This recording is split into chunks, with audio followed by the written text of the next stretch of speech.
Hello. Hi, Wim. Simon here. I think Lisa or Stan will take the word in just a few minutes. Also, hi to everyone who is listening. We will be starting the webinar in just a few minutes.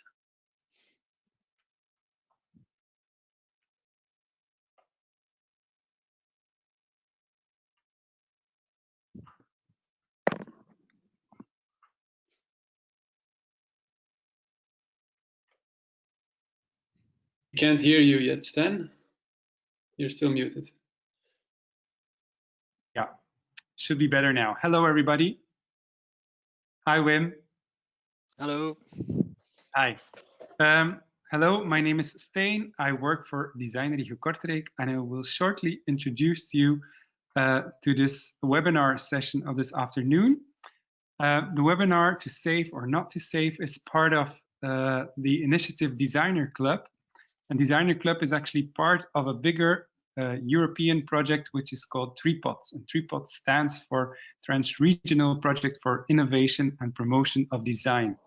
It's funded by the Interreg program for France, Wallonia, and Flanders, and it's operated by 10 partners that are located in the north of France, Wallonia, and Flanders. And for Flanders, Designregio Kortrijk is and Leidal and Antwerp Management School are partners. Normally this webinar would or this Designer Club would have taken place in Kortrijk, but since of the lockdown, we decided to host it online. So thank you everybody who made this possible to do this session online. So maybe just to shortly say what we do within the TRIPOD project before I give the floor to Wim. The project consists actually of 3 actions. First of all, we help companies to integrate design thinking within their processes. Second of all, we organize trainings in design management. And the third one is the creation of a network, a cross-border network for designers and entrepreneurs so they can meet each other and create new business opportunities. The Designer Club is part of this third action, of course. Last, I want to share, last, I want to share with you the trainings that will be organized in the coming weeks and months within the TRIPOD projects. Maybe you have an interest in them. There will be a training on how to use digital tools for your business. There's also a training planned on circular building and architecture and one on design thinking. You can find all these trainings on the website of the project, which is www.tripoddesign.eu, or you can contact my colleague Anne-Sophie Prévost at Design Innovation. We will share these trainings in the email after this webinar, of course.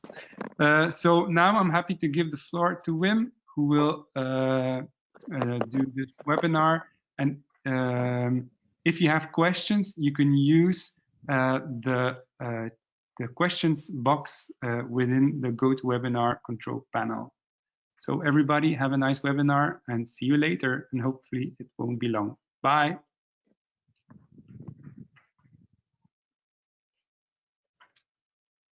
Okay. Thank you very much for the introduction, Stan. First, let's make sure everything is okay. Can everybody see my screen? Just a moment.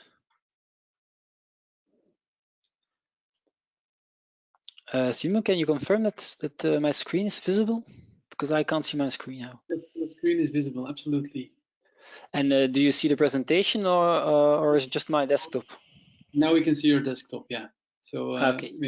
If you're working with 2 screens, we're seeing the one with the desktop.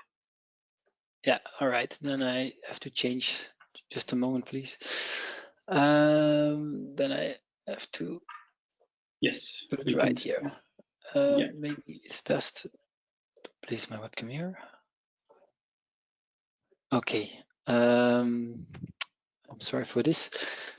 Okay, now we're settled. Well, also a very warm welcome to you from the Flanders Architecture Institute. My name is Wim.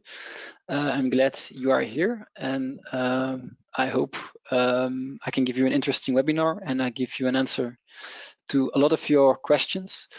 It's my first webinar and it doesn't help probably for me that I have to give this in English, but we'll be all right.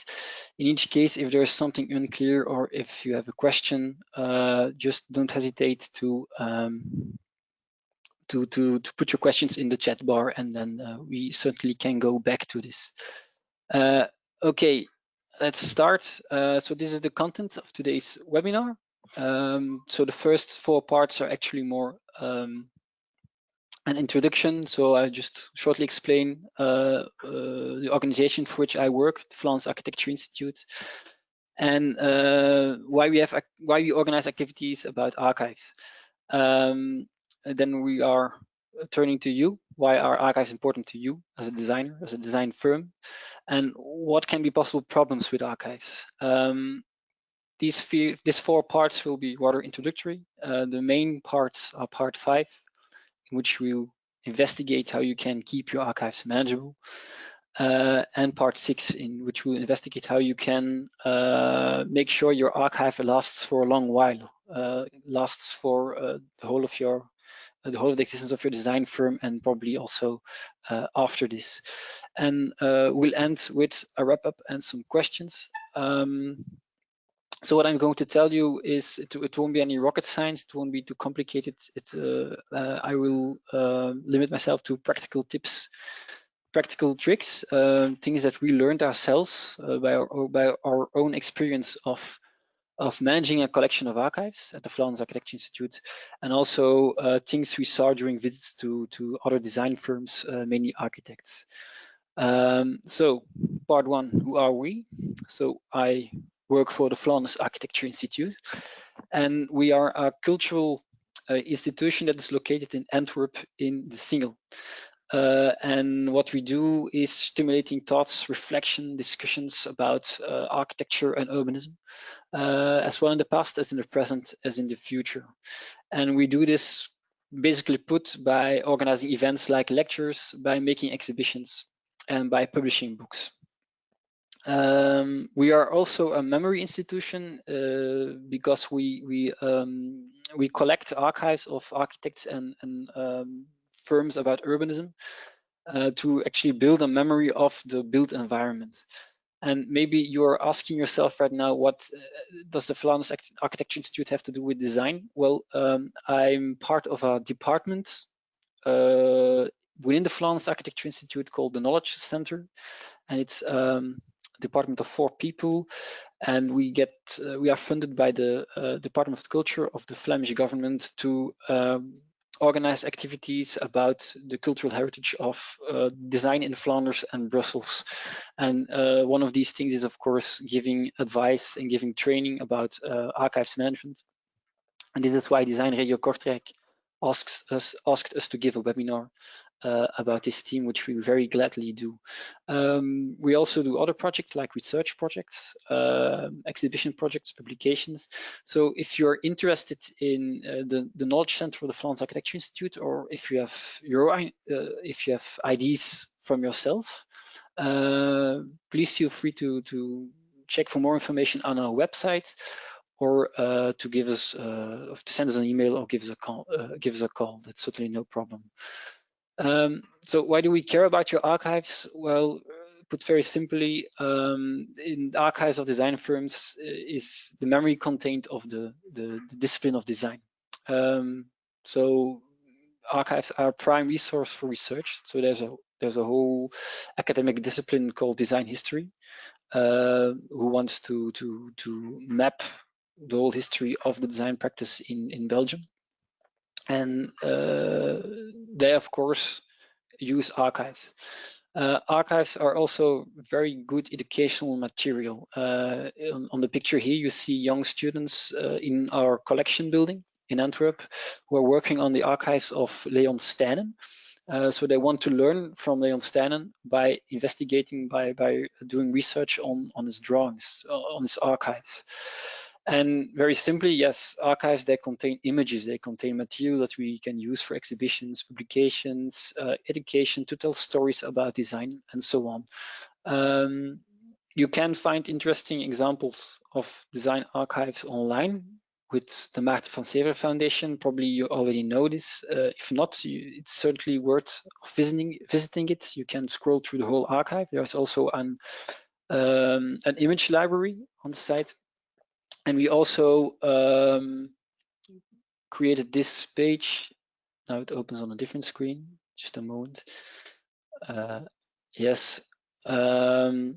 In which we collected some interesting archives that are online. For example, Fondation Le Corbusier or Archigram. And yes, the Archigram, that's a British architecture collective, and websites like this really can show how beautiful and how rich the material is that is contained within archives of architecture and design.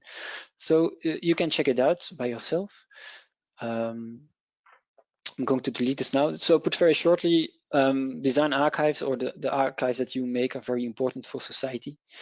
And that's why we care as Flanders Architecture Institute. So that's enough about us. Why are archives important to you?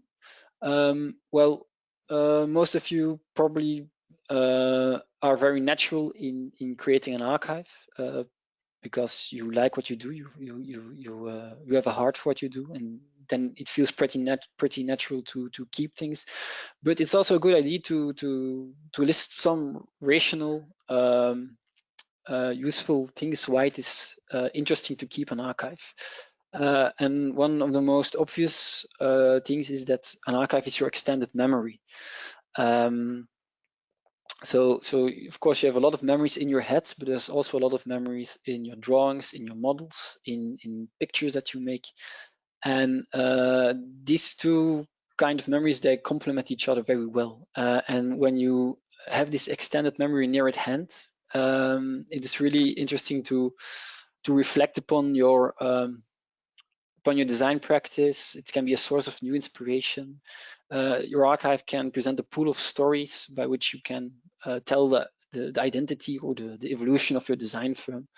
And very simply, it is a source of technical knowledge. You can just reuse technical inventions in new designs. When you're a bigger firm, it is also a very interesting means to better distribute information through all the co-workers. And there are other useful things you can use your archive. For example, to provide services to your clients. Also, when a project is closed, you probably want to give information to clients when you ask for it after 5 years, or when he wants to do a reissue of a design. It's useful for communication and PR because there's a lot of images in your archive. You can create websites with it. You can create your own publications. You can create your own portfolios with it. And it's useful for legal reasons. And the most typical one is, of course, copyright. If you have a design like Edouard van Steenberg in here, and you have put a date on it, then with documents like this, you can prove your authorship of a design. And this can be useful to claim copyright or intellectual property on a certain invention or design. So these are probably the most important things why you should keep an archive, but of course, there are a lot of other reasons you can think of. So keeping an archive is very interesting, but can also be a burden. You don't want that your archive becomes like this. So it's never a good idea to let your archive grow organically without an archival policy, because then your archive will become a mass of papers, and you don't want this. So nobody can look into this. You don't know what you have anymore. And most typically, this originates when you just are working with your files, with your documents on the desk, and you get bothered with them, and you just clear them away in one time. And you do this several years, and then you get a whole heap of papers that you do not really dare to throw away, because you know there are important things in it, but you can't use them because you've lost track of your archive. Your archive has run wild. And digitally, that there's exactly the same thing. If you are someone who works a lot on his or her desktop, and there are just periods when you clear all the documents away in a folder called All My Documents 2019, then after a certain time you will have a whole heap of digital documents. And this is not efficient, and it's also not, to use the word, it's not very zen. I can tell you, if you have a very run wild archive, it's not good for your peace of mind.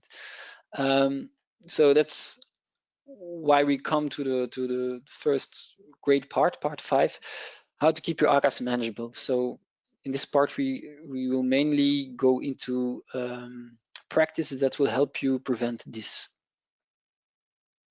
And the first thing that you can do, and this is probably not a surprise for the most of you, is to arrange your archive. This is pretty basically. And the 2 bullets are probably no new thing. So it's important that you arrange your documents during document creation. So you put your documents on the right place straight away. And it's also very important that you store all the material related to one project together. So it's important not to mix material of 2 projects.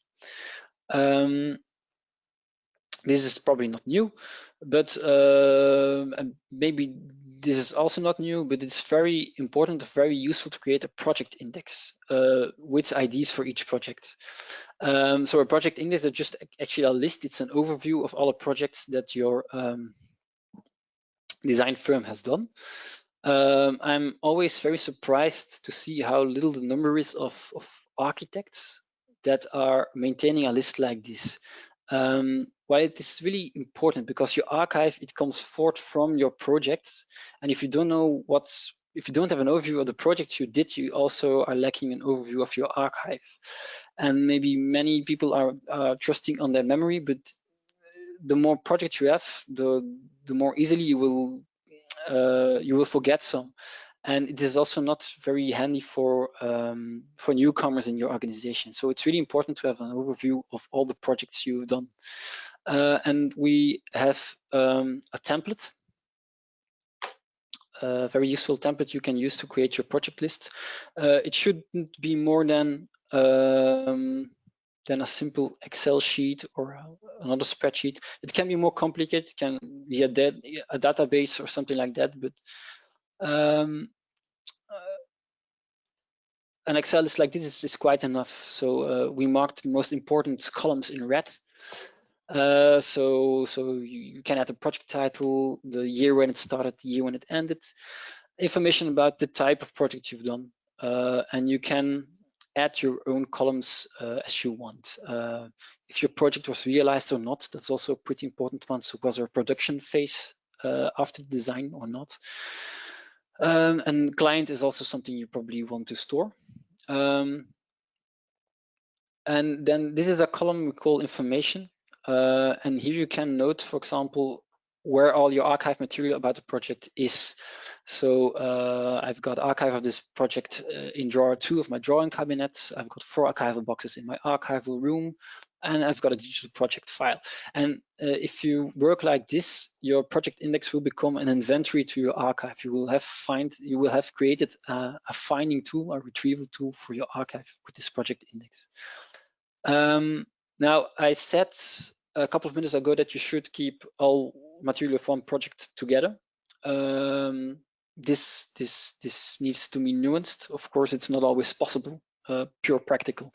You can't put all your drawings in on a digital server, for example, or you can't put all your models in an archive box. That's not possible. So the nature of the material will force you to split things apart.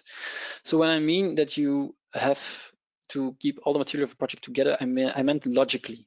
So it's very important that when you have a project, that you know where all the material of the project is. And in reverse, if you bump into material in your archive, it's necessary that you immediately, instantaneously know of which project this material is. And you can do this with this project index. The most important column of the project index is a project code. So this is also something I really strongly advise, that you give to each project in your firm a unique ID, and it can be quite anything. It can be a number that just continues running, 1, 2, 3, 643, and so on. Or you can combine it with a year, or you can combine it with initials of your clients. That's all possible. But I'm going to log this. As long as your project ID is unique, so there are not two projects with the same ID, and as long as this is persistent, then you have a good. So that means persistent will mean that you can't change it, that it doesn't change. Then you have a good project ID. So don't rely on names only, because names tend to change. It's possible that they change. And when you have this ID, you can attach them to all the things in your archive. You can attach it to your archival boxes, you can attach it to your folders, you can attach it to your photo albums, to your models, and so on. Like here. So these are drawings, covers of drawings in our collection with numbers. They are not project numbers. We have an own numbering system, but then you've got the ID. And this is the archive of Christine Konings, and she added project numbers on each archival box, and she used a combination of year and number. So this is year 1997, project number 3, year 1999, project number 8, and so on. So that way, each object in your archive is immediately identified, and you can go really far. It's not necessary, but you can use the project code also in the subject headers of your mails. You can use the project code on each drawing, for example. It's something you can do. So arrange them. That's a very important slide. The next slide is also very important. One digital space. So this is solely about digital material. Why? Well, digital material tends to run wild very quickly. Why? Because you can copy it really easily. And it happens that all workers are keeping shadow archives on their own computer. Another problem is that you have material on your own desktop, on a central server, that you have material in a WhatsApp group, that you have material on a Dropbox, that you have material in a mailbox, and so on. So there are a lot of spaces and environments in which you can keep digital archives, and if you want to lose, if you don't want to lose track of your archive, that's not something you want. So to solve this, you have to create one single authoritative, oh, that's a hard word, one single formal space where you can keep all your digital materials. And you have to see it like a mothership. I think that's the best analogy. So you have to create a mothership in which you keep all your unique or all your complete information, so that you know my complete archive, all my digital information that matters is on the mothership. And then you have to imagine yourself. You have to imagine yourself that there are small spaceships circling around the mothership. I couldn't find a good rights-free image for you for this, but just use your imagination. These small spaceships is WhatsApp, is your mailbox, is Dropbox, for example, and they should only have copies of the information that is in the mothership. So you shouldn't care about them. It doesn't matter what happens with this WhatsApp and this Google Drive. You know, I have my information in the mothership. This also means that if information is coming in by a small spaceship, you immediately copy it into your mothership. So there's not something that only stands in a Dropbox folder, for example. This is certainly something you have to do with mails. Of course, you get a lot of mails. It's impossible to do it for all the mails, but if you get a mail that's really important with a lot of important attachments, or a mail that has an agreement about something, then it's the important mail, and then you should store it in your mothership. Right. So letter A and letter B are the most important letters you should do. The other things are more optional. So another thing that you can do to keep archives manageable is to simply archive things. And when I say archive things, I mean just separating the old information from the information working with now, but on a systematical way. So you take information of projects that are closed and you store them away in a safe archival space. but this is more something optional you can do.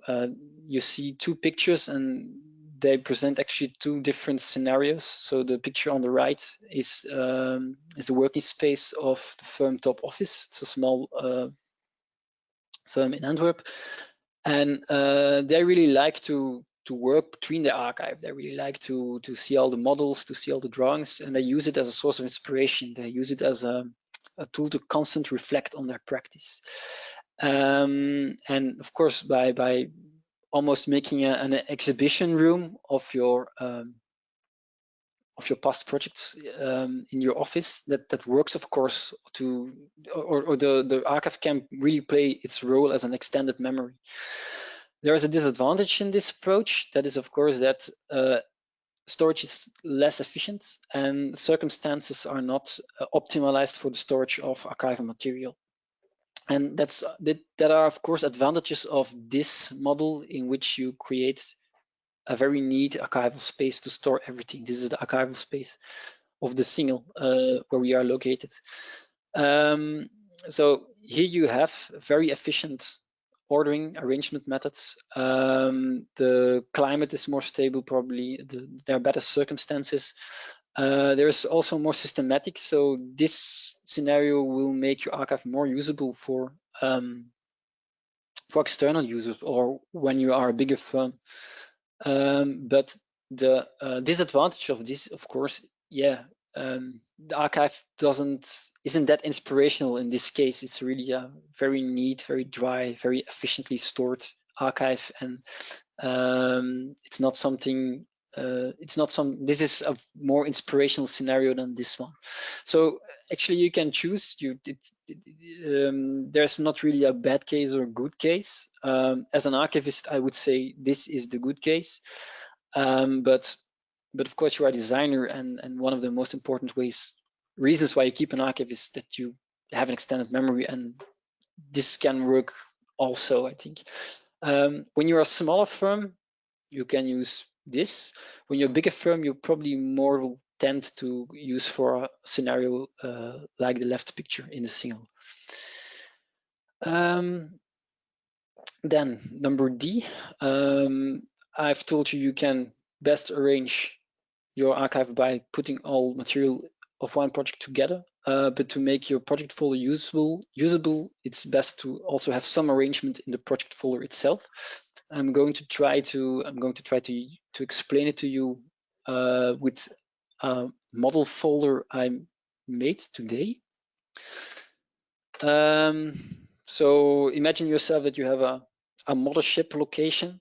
Then of course you have different kinds of information. You have administration, you have promotional material, and then you have your projects, and eventually you also have digital projects archive, an archival space digitally. That's also very possible. I'm going into the projects, and here I just have a listing of different project files, project folders, and I created a project code or project ID with a combination of year and just a running number. So this is just a choice. You can do something else if you want.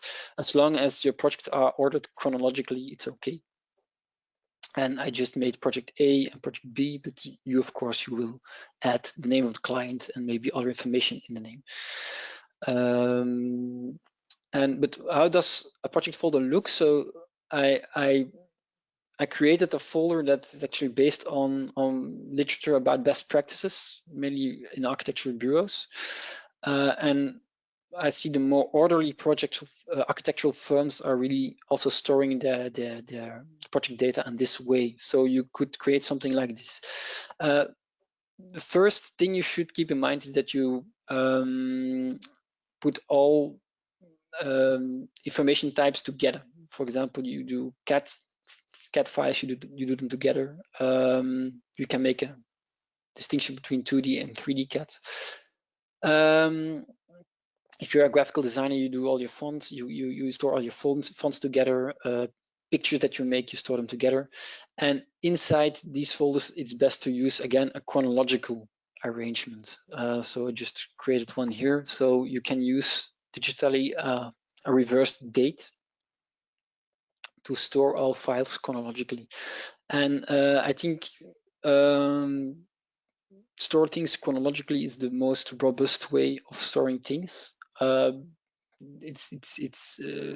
will not run into a lot of mistakes, and it best gives a chronological arrangement best gives a view about the development of your design project. So I would strongly advise to use a chronological method. So these are a couple of AutoCAD files.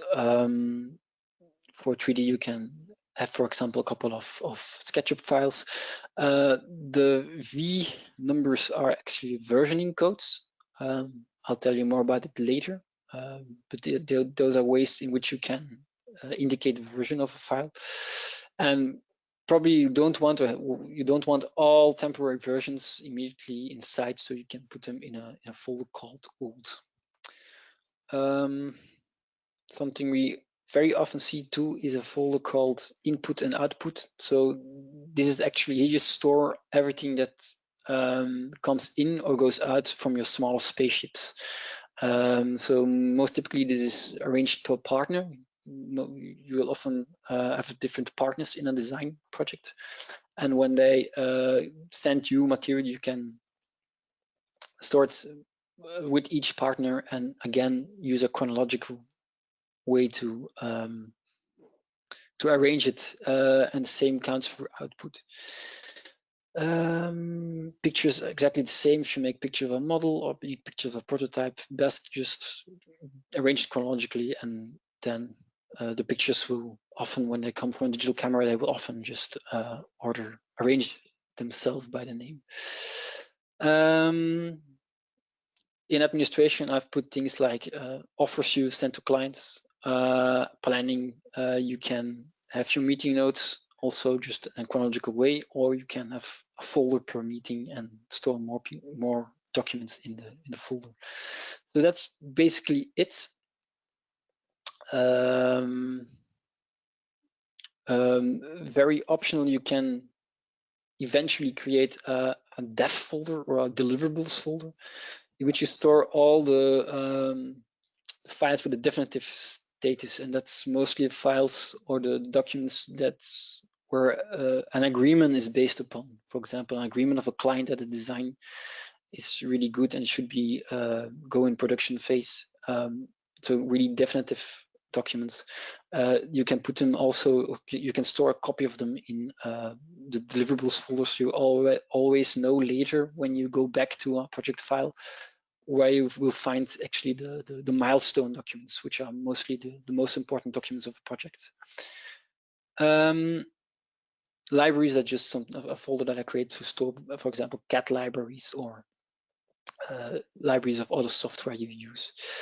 If you have bigger projects, it can be useful to have a level above them based on project phase. So libraries return. If you have material that's not really that does not really belong to a project phase, you can put it in general. And mostly there's a pre-project phase when you try to get a project from a client, a design phase, an execution phase or production phase, and a phase after the design. And maybe you have other phases, then you can add them to. And then within these folders, just the same structure repeats. So this is a certain flavor. You can make your own flavors of this kind of project files. Just keep in mind three important rules. Try to put all document types together, assemble them together, arrange them chronologically, and if possible, and try also to limit the number of subfolders in a project folder as much as possible, because the more subfolders you have, the more the lesser your overview will become. Try to keep your project folders clean. Then we've got more information about file naming conventions on our website. Just a minute. Okay, so you can there are some best practices about the characters you can use. There are ways about how you can compose your file names, and this is actually the information you find about versioning or indicating the version of a file, but I'm not going into detail for this. Then 2 more letters. One thing that you can do is document your project, something different. So when your project is closed and you want to archive things in a space like this, then yeah, you don't want to go when you need information on the project all the way back to your archival space and look through all your archive. Something that you can do is document your project, and this is a picture that was taken in the office of Neutling's Riedijk architects. They showed all their models to us, but I wanted to point your attention to these 4 booklets, actually, these 4 folders. At the close of each project, they take pictures of all their models, of the most important drawings, of important mockups they made, and they document them in booklets like these. So actually they capture the essence of their project, and they have a whole series of these booklets into their office. So that's really something interesting you can do to capture the essence and essential information of your project without always having to look into your archive. I'm sorry. You don't have to make booklets. You can make website pages, or you can make portfolios or other things, very creative things. But it's really a good option to document projects to have the information for later. Documenting the project is actually taking out the best bits. There's also the reversal. You can take out your trash, so the worst bits. It's not something I would promote really enthusiastically, but it can be necessary, and it can help to make your archive lighter, certainly if you have limits of space. So there are 2 ways of taking out the trash. There are some trash is obvious trash, like duplicates or pure practical information, like distribution of tasks in your team. And this you can do straight away. You can delete the documents after closure of the project, best as soon as possible. But more intellectual appraisal exercise, like deciding that drawings are interesting and that drawings are not interesting, that's something you can wait with, because it's possible you will need a drawing, for example, because there's a lawsuit against you, and you need to prove how a design project went and which choices were made. So it's more safe to wait with this. For architects, it's 10 years because they have for 10 years accountable for their buildings. But you can also use that time span, because 10 years is, for a lot of archival material, a time limit in which you're not, after 10 years, you're often not anymore legally bound to keep certain archival documents. It doesn't count for all archival documents, but 10 years is often a good time space, a good safety space before you are going to really decide what you're going to keep of a project and what not. You can even decide not to keep a project at all when it's not interesting, but best wait 10 years for this. Whatever you do, make sure that you always retain documents that show the development of a design. This is often the most interesting. These are often the most interesting files in your project file. So drawings in that by which the design went into a particular direction, drawings with notes on it. Those are really interesting for researchers later, for exhibitions later on, and so on. So we've come to the end of our yellow part about keeping archives manageable. I don't know if it's a good time to maybe to hear some questions already. Hi, Wim, this is Lisa here. We didn't get any questions yet, but if anyone has a question, please drop it in the question box, and then Wim will answer it. So maybe we wait 1 minute to see if a question pops up here, and otherwise we can take them at the end of the session. Okay. There is already one question. Nice. About a specific at this. So Yuri asks, it is a very specific question. There was one title, model underscore folder. It was about a specific title, and he asked at this point, do you need to have an index nearby which indicates what, for example, project 3 is about?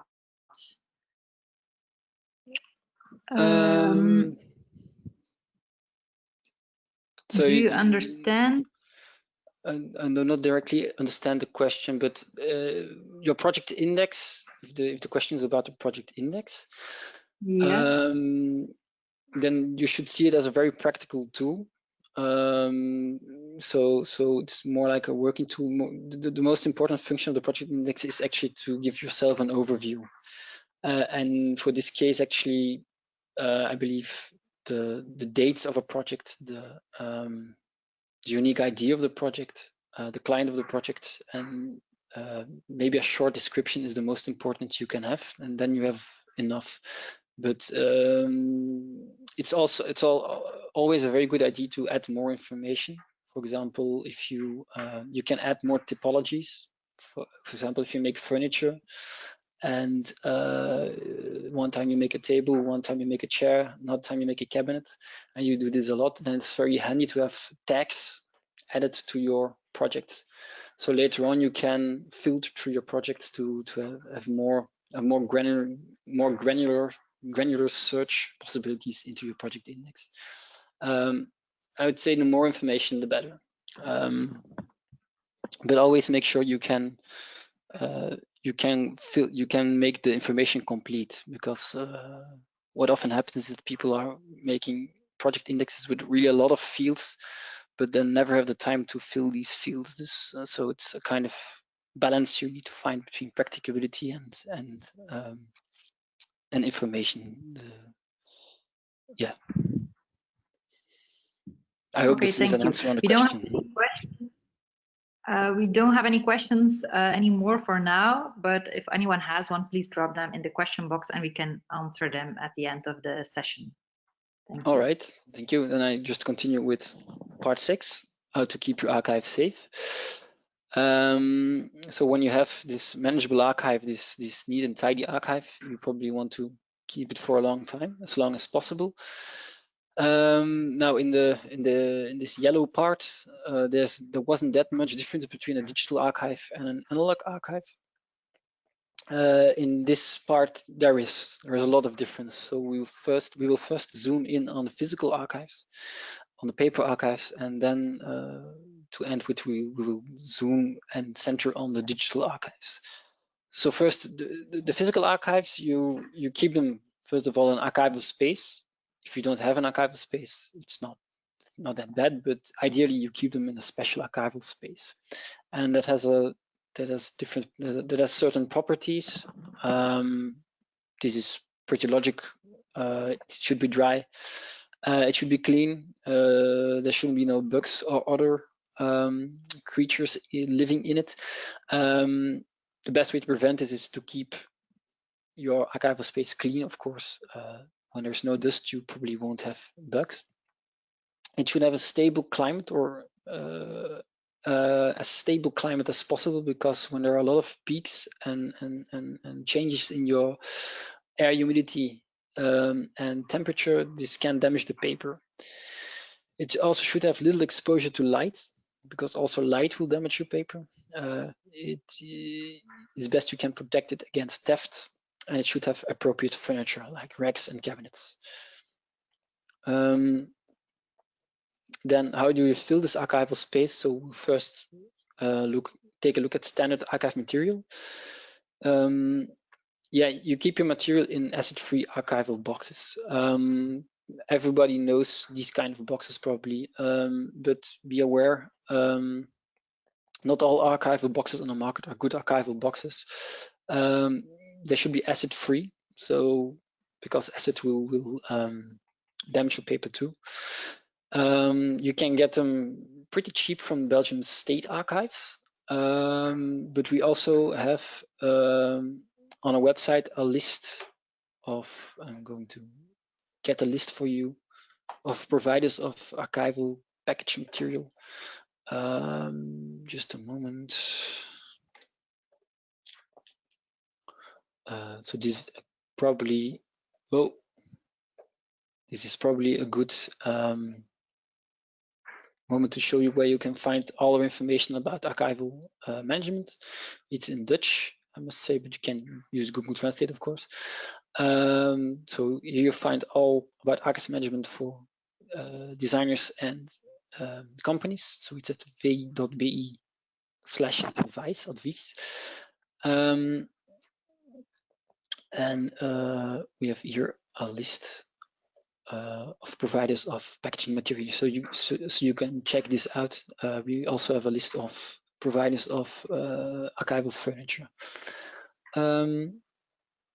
All right, so you can put all the papers, all your paper in archival boxes like these. Please don't make them too full, because then you will smash your paper. Don't make them too empty either, because then the paper will bend in the space, and this can damage your papers. If you want to do it really good, you can put your papers first in covers of acid-free paper or acid-free folders. And these you can also buy. Acid-free paper you can buy at Belgium State Archives, but also at the providers of which I showed you the lists. When you're archiving material, so when you're putting your material in boxes and move them to your archival space, it's best to limit the use of paper clips and plastic folders. So no metal, no plastic. Why? Because this will react on your paper. Paper clips will rust. This rust will damage your paper. Same for plastic folders. They contain a chemical things that will deteriorate, or that will bite into your paper. So try to take these away and use, if you need to keep things together, try to use again folded acid-free papers. Folders of acid-free paper. Try also to limit the use of glues. So this photo is double bad. You have a paperclip and you have a sticky note with glue on it. Also, glues will damage your paper. And the big enemy of paper is adhesive tape. Try to use it as less as possible. It's really our enemy at the archives. Just keep in mind that paper of the 20th century and the 21st century is very cheap, which is good, but it's also very bad quality. So it's not good when you look to archival purposes. Then there are, of course, things that you can't store in archival boxes because they are too big. So I'll zoom in on two types of archival documents that we'll find typically in a designer archive, which are big drawings, of course. So how can you store these? The most easy way, but also the worst way for the durable preservation of your drawings is to fold them. You can fold them so they can fit into your archival box, so they can fit into your folders. Of course, there's no problem at all of doing this with very practical drawings or with copies, or with plots from when you have a digital original. But please don't do it with really handmade drawings, because of folds. They won't get out anymore, and it will damage in long term your drawing. A better alternative than using the fold them is, of course, to scroll them. This is better, but also here it is not really handy to consult the drawings, because you first have to unscroll them, and in this process you can damage them again. One way of storing scrolled drawings is in tubes, of course. It's a very classic way, but it's not something we would recommend. We rather would recommend using boxes. So these are very long boxes, especially made for scrolled drawings. The advantage of this is that they have a lid, so you can just open the lid and then you can take out the drawing without too much damage. While in this here you have to get them out by the borders, and then you can damage your papers again. This is of course more handy because you can store them vertically, and they are more. You can hold them, you can carry them away. This is harder with the archive with the boxes, but when you are looking to long-term storage, I think boxes for your scroll drawings are better than tubes. And but the best way to keep your drawings is just to keep them flat, and then you can store them in a drawing cabinet or in really flat boxes. Of course, this is not very practical when we look at space. This eats space, and it's not really easy to handle them or to walk around with flat drawings. But they're more easily consultable because you don't have to unfold them or you don't have to unscroll them. So the risk and damage is the least in this way. So if you have really beautiful drawings of which you are very proud, which you in which you worked very hard on, think about storing them flat. That's always the best way. Then, of course, there are also models. These are also space eaters. Yeah, what do you do with models? Like we do it in our collection, we store models in racks. Please don't store them on the ground because then it's possible that there's water getting to them. Don't try to hang them vertically on the wall. Either just try to store them, find a place for them and store them in racks. You can make boxes for them if you want to protect them from light and dust. Try to make the boxes in that way that you can still get your models out very easily. You can also use plexi covers if you want to present your model in your office. In a plexi cover, you can protect your model from the environment, from light, from temperature changes, and so on. If you want to have more information about how to store models, you can find it again on our website. There are a lot of points here. There's also information about how to keep drawings. This is an example of a tube in a box. This is a very nice box, very expensive box. And these are flat drawings in flat boxes, for example. Like this. And we also have a special about the keeping of photographic material if you're interested in that, but I'm not going to highlight this. So there you go.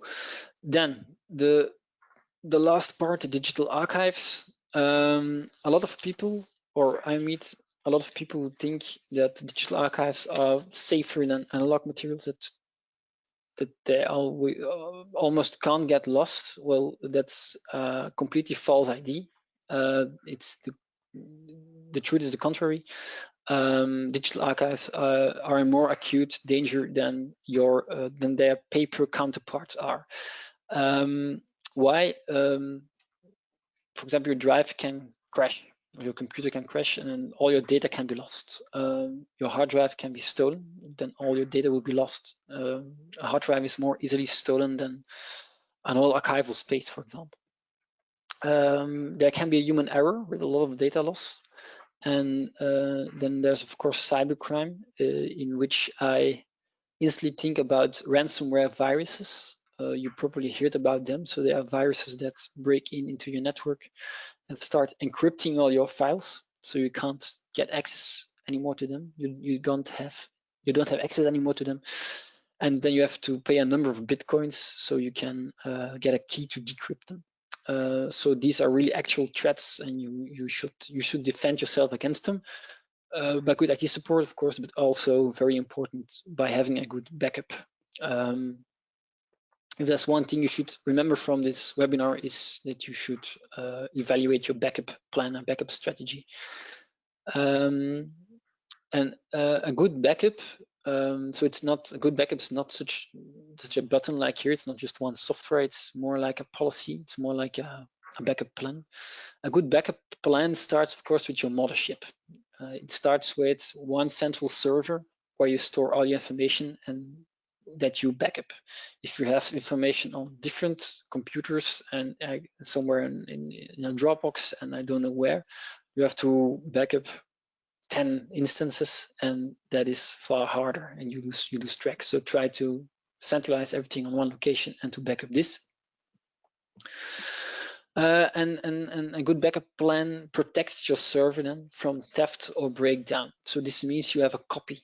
You always have a copy, best made daily and best made automatically on another device. And this device best is located outside your building, outside the building of your firm. So you can use cloud backup or you can use another solution. But the key message is just have a copy outside your building best. Another property of good backup plan is that it will protect your data from human error or cybercrime, and this means that you can go back into time. So we're more talking like about an Apple time machine backup here. These are two different kinds of backups. You will need both. You need both kinds of backups to be safe. Please pay attention to this. I think backup your information should be a major concern for every firm. Almost, maybe I'm exaggerating, but I think it's almost as important as managing your bank account. So pay attention to this. Probably, or maybe you also have information on CDs, on floppies, on USBs, and you ask yourself the question: do I have to store these? Or do I have to store all the information on my mothership? Yes, you should. Certainly, CDs, they are notoriously undurable. So they mostly after 10 years. You lose information on a CD. There are really not durable ways to store information. So it's best you transfer all information to a central server. Better sooner than later, actually. There you go. And then there's the last thing I want to talk about. That's digital obsolescence. So I just get my go back to my model folder, just a minute. I'm wrestling with my screens. Blah, blah, blah.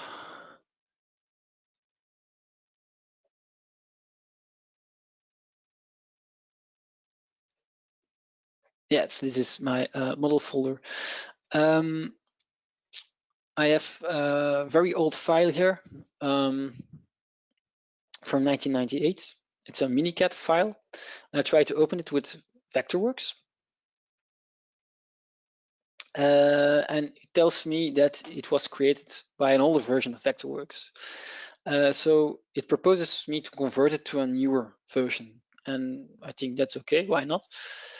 But alas, it is too old to be read by the version of the program I am running. So Vectorworks, on a certain moment of time, has decided, okay, these files are really too old. We're not going to support opening them anymore. And this is actually a very real problem for us, because we have a lot of these kinds of files in our archives. So if I want to open them, I should find this old Minicat software. Minicat was the precursor of Vectorworks. And that's not easy. And if I have this software, I have to install it. I can't install it anymore on a modern day Windows 10 computer. I have to install it on an old Mac. So I have to find an old Mac. Or I can emulate, I can recreate an old Mac on my Windows 10 computer. This is a process called emulation. This is a lot of work. This is very hard. I got it running one time, but now there's another problem. So it's really hard to do, and in each case it's something you want to avoid. So this process in which you can't open a file anymore because the software isn't available anymore, or the environment in which the software can run isn't available anymore. It's called software obsolescence. And there's exactly the same thing with hardware obsolescence. So this is a process in which we try to capture JAS disks. It was a kind of floppy disk from the 90s. And we found a reader, but we couldn't install it anymore on a modern day computer, but we luckily had an old computer on which we could install it and capture the data on the JAS disks. So this obsolescence thing is really a major issue for digital archives because the technology tends to evolve so quick that material is getting obsolete very quick. Now, there are a lot of circumstances why let's say some file formats are more durable than others, like Minicut is not a very durable one. But AutoCAD, I still managed to open AutoCAD files from the 80s with my modern day AutoCAD. So that's not a problem. But that's just because Autodesk has decided it so. So Autodesk, the firm of AutoCAD, they invest in keeping these old files open. When they decide not to do this anymore, I can't actually open my old AutoCAD files. So there are a lot of factors that determine why your file is durable or not. License is a very important one. If your software, your file format is property of one firm, you're actually dependent on that firm. So files that are open or that are an open standard, that are standardized, have more chance of being durable in the future.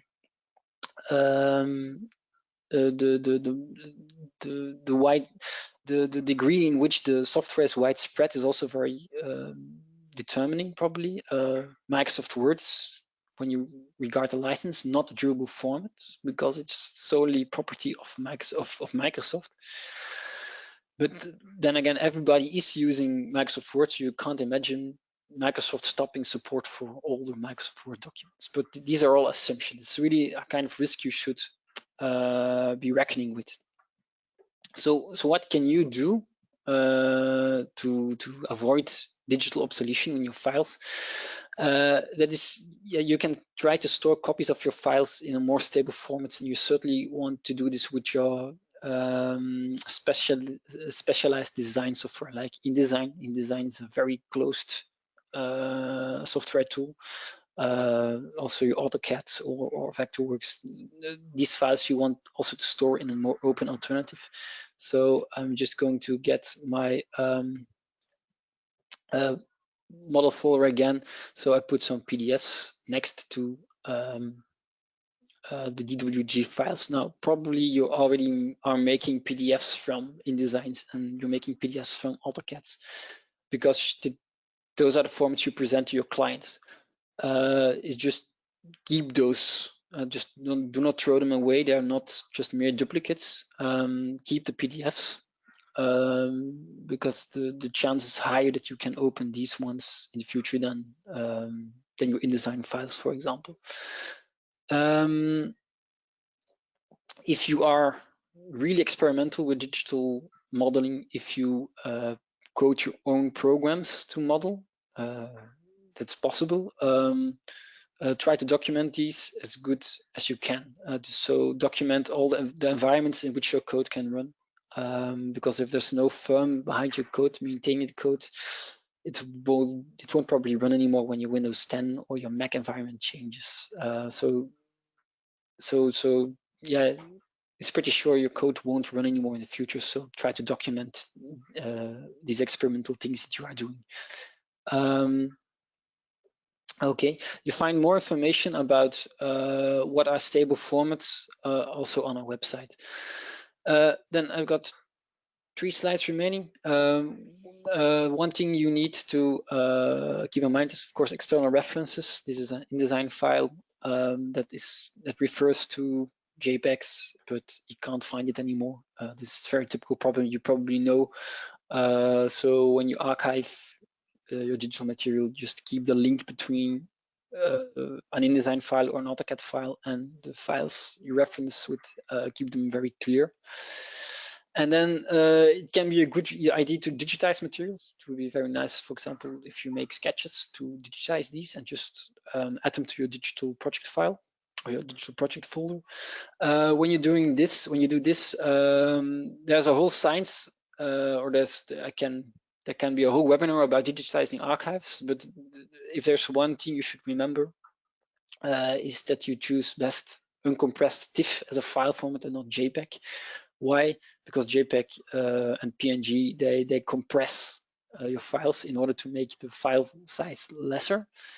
But this leads to irreversible quality loss that you won't see immediately. But when you import JPEGs to, for example, Photoshop, to edit those, you will see it.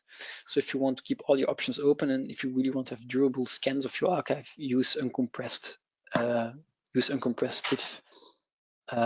It will eat a lot more storage space, but you will have more options in the future.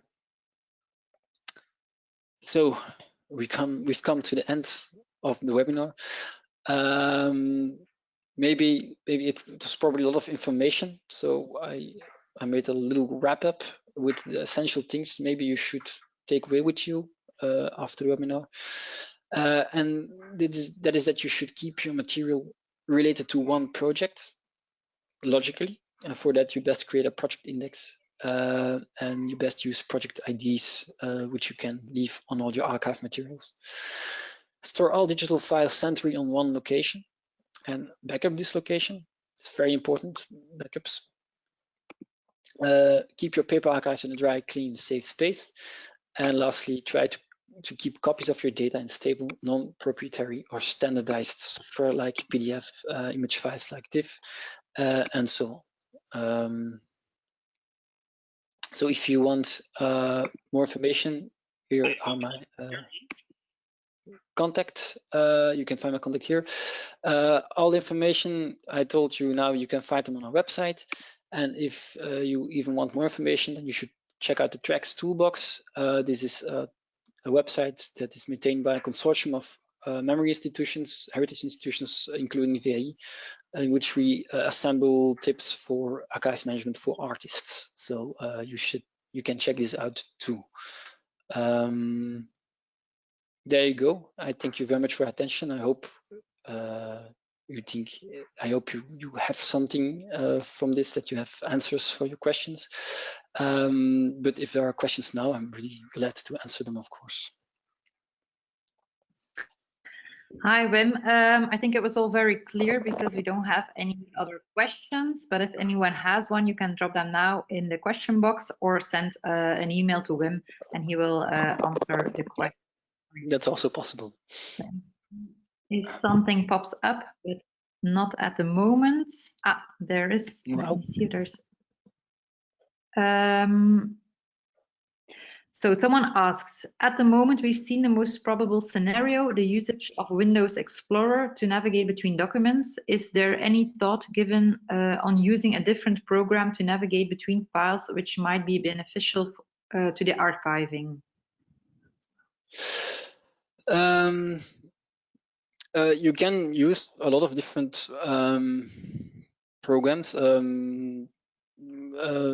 There exist other models of storing digital information, surely, but using a directory structure and using a chronological arrangement often proves the most robust and the most platform independent. So it doesn't matter if I'm on a Windows Explorer or if I'm on a Mac or on a Linux. All these operating systems know no folder structures and no file names. There are alternatives, and there are two of them. For example, like SharePoint. Everybody knows SharePoint probably. That's a cloud solution of Microsoft. And there once was a they really wanted to eliminate folder structures, because indeed folder structures can become very complicated and they can become too deep. And of course, it's not the ideal solution to store your information. So you can use SharePoint, and then you can tag all your documents. So you can just you have just one site, SharePoint site for your documents, and you can just tag them. This is a CAT file. This is a file for that partner and stuff like that. And then you can find digital information by using these tags. So that exists, and probably it will work, but you need to think very good. You really need to reflect upon the text you will use. And more importantly, if you don't like SharePoint anymore, or if SharePoint heightens its price, and you want to get out of SharePoint, you won't get the text with you. You just will get a pool of files.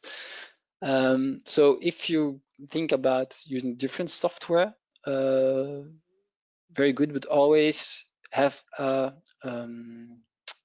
leave strategy. So I'm using this strategy, but what is my strategy to leave? A project folder is mostly, so folder structure is mostly very simple and everybody knows it. And if you make good arrangements with your colleagues, it will probably work very good. Another one is, for example, put pictures. You have software like Flickr or Google Photos. There's also an interesting one. So there you also can push all your photos in the Google Photos software. Very interesting. It first of all, it arranges all your photos in a photo stream, chronological. So that's really good. And then you can add folders on it. But the folders, they're not real folders like on Windows Explorer. It are just actually tags you put into your pictures, and that's really interesting because there is no risk of doubles. Your folders are actually just tags on your photos, and your photos are still ordered in some way, chronological. So that's something you could do too. But very basically, I think on this moment there's not really a good alternative for folder structures, I believe. Yeah. Okay, I think that was it, Wim. No more further questions. So thank you very much for explaining everything to us. And if there are more questions, you can contact Wim or us, Design Regio Kortrijk. Thank you very much. Thank you.